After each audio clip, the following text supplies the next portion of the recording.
ဒီလမ်းမကြီးရဲ့ဘေးမှာကြောက်ခဲလေးကအေးစလို့မင်းရဲ့ကားလေးရထားခဲ့တဲ့မြေကွက်လန်းလေးကိုငါကြည့်နေမိတယ်မြက်ပင်လေးတွေကတော့အခုဆိုရင်နည်းနည်းပြန်ရှိလာပြီငါလက်ထဲမှာမင်းမေ့ချင်ခဲ့တဲ့တော့ချိန်လေးပဲရှိတော့တယ်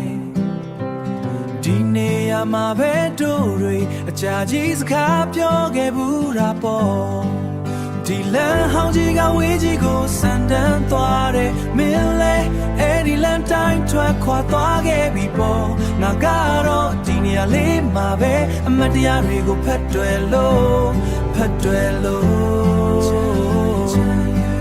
ဒီမြေကွက်လက်ကလေးကငါကိုကြည့်ပြီးငိုနေတယ်လို့ပဲအခုတော့အရာအလုံးကတိတ်ဆိတ်လို့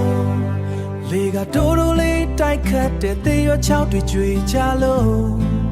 တို့တူချီခဲ့ဘူးတဲ့တိမ်တွေကခုတော့လေးလံနေပြီ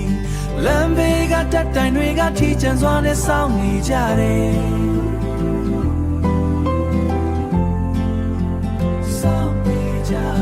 မင်းရဲ့ရန်လေးတွေလေထဲမှာပျောက်ကွယ်သွားခဲ့ပြီ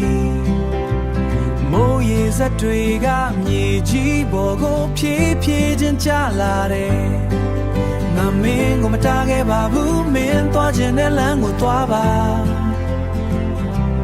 ဒါပေမဲ့ဒီနေရာလေးကိုရောက်တိုင်းငါခြေလမ်းတွေကတုံးဆိုင်လို့ငါစိတ်တွေကအတိတ်ထဲမှာပဲနင်းမြုံနေတော့မယ်မျောလင်းချက်ဆိုတာပွင့်မဆိုတာပွင့်မလာတော့တဲ့ပွင့်လို့ပါပဲ